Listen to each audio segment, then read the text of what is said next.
Good afternoon, everyone. Welcome to LAT's weekly market insight. Now, as we look across the calendar, the main focus this week was on Thursday, the ECB interest rate decision. Now, the main focus at this release was not around the decision itself, it was around the monetary policy statement. Now, one thing they did state in this statement was that they would allow inflation to overshoot their 2% target, which does effectively tie their hands when it comes to raising rates. They also said that they would now use the headline CPI figure as opposed to the Fed's preferred metric of inflation of the core PCE.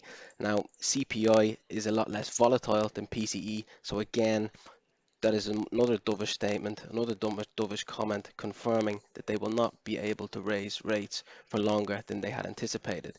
Core CPI in June had hit 0.9% year over year, so from here out, nearing 2% does seem like a long way off.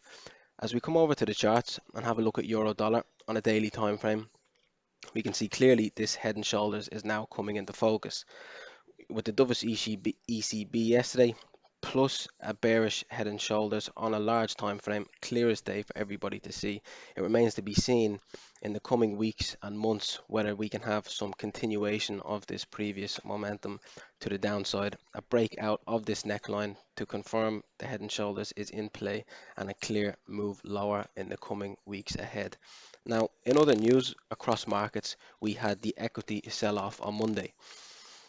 Taking lead from Friday into Monday, we can see this sell-off on the S&P on Friday afternoon, bit of a pullback over Monday night, and then Monday morning, and then over the day, throughout the day on Monday, we had another heavy move lower.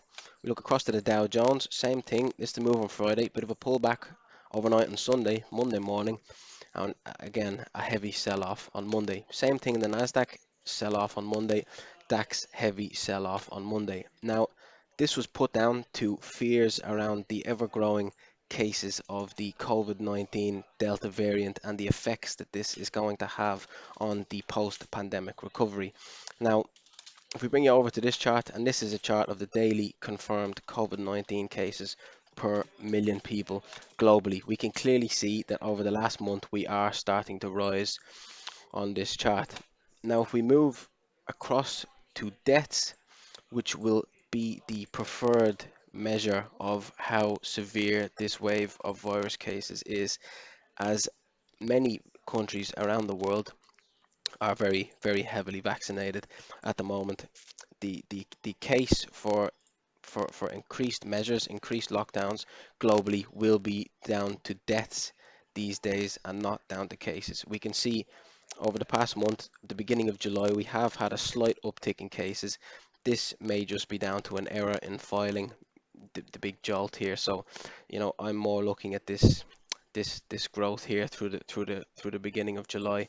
Now, if this growth in deaths continues, will be what we have to look at. If these cases are being if people that are affected are people that have been vaccinated, they're not getting sick, they're not dying, they're not needing hospital treatment, it is a lot less severe than it will be if deaths start to rise with all the vaccines in with such a heavy vaccine rollout across countries, across the global economy.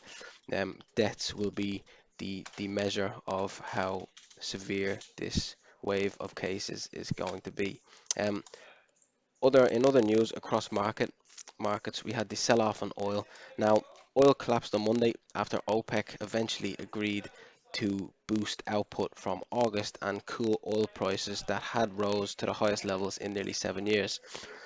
This seemed again to be brushed aside by markets as the current levels of supply are no match for the current levels of demand for oil at the moment.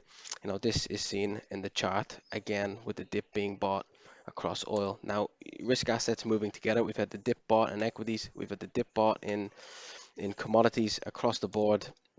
Again proving supportive for risk. So the fears around this Delta variant and the problems that this could cause are clearly being brushed aside at the moment by markets. Cases are bad, but deaths will be worse. It will be something we got to keep an eye on, and we will have to see how that plays out in the future. Um, That's all for today, folks. We'll be back again next week for another weekly market insights.